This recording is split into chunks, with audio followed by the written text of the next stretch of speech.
Have you ever caught yourself doing something and thinking, wait, why did I do that? That's not really me. Or maybe you've looked around at good, smart people and wondered why they sometimes make really bad choices.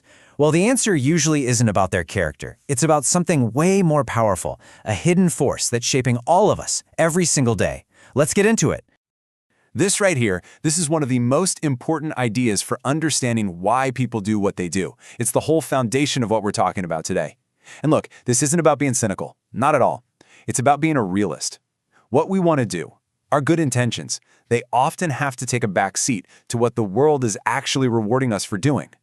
And this comparison just breaks it down perfectly. On one side, you've got your intentions. That's your values, your morals, the person you really hope to be. But on the other side, you've got incentives. That's what your job, your relationships, your culture actually rewards. And when those two things are out of sync, well, intentions almost never win that fight.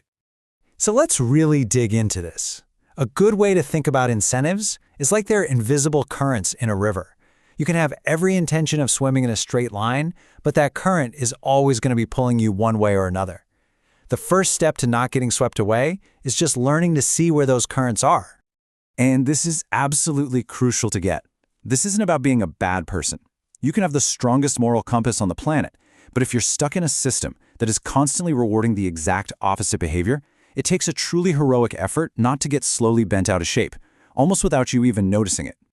And we're not just talking about money here, not by a long shot. Incentives are everywhere. It's the emotional kick you get from a compliment, the social reward of just fitting in, the reputational boost of looking successful. Heck, sometimes it's just the psychological reward of avoiding an awkward conversation. See, none of these feel like a hard push. They just feel like the easy, obvious choice. And that's what makes them so incredibly powerful. So it really all boils down to this. It's a simple and maybe a little harsh truth.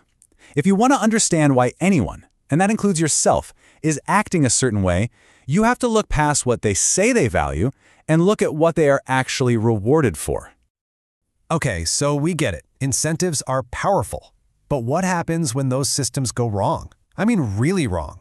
That brings us to the villain of our story today, the perverse incentive. This is where a system doesn't just fail to reward good behavior, it actually actively rewards destructive behavior. So here's the official definition. It's a system that's set up in a way that creates a terrible outcome, even if every single person in that system is trying to do the right thing. It's a total mismatch between what we want to happen and what the rules of the game are actually encouraging. So, how do you spot one of these perverse systems? Well, just ask yourself some questions. Does your environment reward hitting that quarterly number, even if it means burning out the team for the long term? Does it reward looking good over being good? Does it reward creating drama and noise over actually finding solutions? These are all giant red flags. And this, right here, might be the most terrifying part. Perverse incentives don't need villains. They thrive on totally normal people who are just trying to get by. People who are under financial pressure or social pressure or pressure to perform at work. The system itself does all the dirty work, quietly chipping away at our values. All right, let's make this real, because this isn't just some abstract theory for business school. These hidden traps are woven into the fabric of our everyday lives. So let's see how this actually plays out in a few key places. First up, the place a lot of us spend most of our waking hours, our jobs. Workplaces are basically a masterclass in incentive systems, for better and often for worse.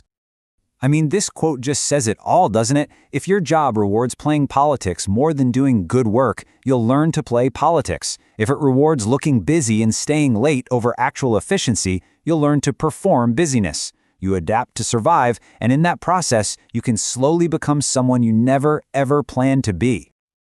Okay, next, let's bring it even closer to home. Let's talk about our personal relationships.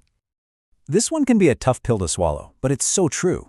Think about it. If the unspoken rule, the real incentive in your relationship, is just to keep the peace no matter what, you'll learn to bite your tongue. You'll silence the important truths because you're rewarded for avoiding conflict. The affection might be real, but the dynamic is shaped by the incentive to keep things smooth, not necessarily honest. And finally, our groups, our friends, our communities, the people we surround ourselves with. You know, the human need to belong is one of the most powerful forces there is. So if your friend group rewards gossip and cynicism, guess what? you'll find yourself getting a little more cynical just to fit in.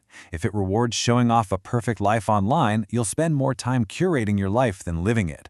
The pressure is subtle, for sure, but it's always there. Okay, after all that, you might be feeling a little paranoid, and I get it. But the goal here isn't paranoia, it's awareness. Once you can actually see these invisible forces, you get your power back. So how do you do it? How do you decode the environment you're in? It all comes down to this one simple question. This is your X-ray vision. Don't read the mission statement on the wall. Don't listen to what people say is important. Just watch. Who gets the promotion? What kind of behavior gets praised in meetings? What actually gets rewarded with money, with attention, with respect? That is the truth of the system. You have to learn to see the gap between stated values and real incentives. Stated values are the dream, the aspiration. Real incentives are the cold, hard reality. A company can talk all day about integrity, but if it gives the biggest bonus to the guy who cut every corner to make a sale, the real incentive is crystal clear. Being able to spot that gap is a superpower.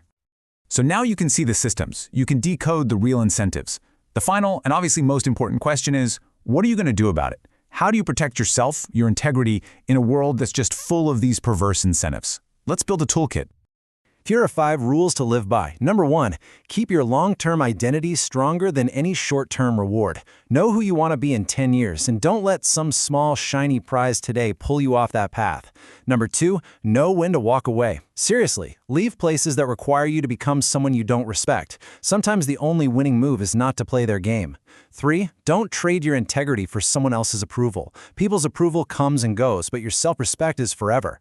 4, don't confuse pressure with purpose. Just because a system is pushing you really hard doesn't mean it's pushing you toward anything worthwhile. And finally, number 5, the big one, proactively build a life where being a good person is also the smart choice. Design your career, your friendships, everything so that good behavior is naturally aligned with good outcomes. So as we wrap this up, let's come back to this last powerful idea. What you believe about yourself is important, of course, but the systems you live and work in are often much, much more powerful. The smartest, wisest thing you can do is to choose your environments with incredible care. Because this is the question people ask themselves after years of just drifting along in the currents of perverse incentives. They wake up one day, look in the mirror, and wonder how they got so far from the person they always meant to be.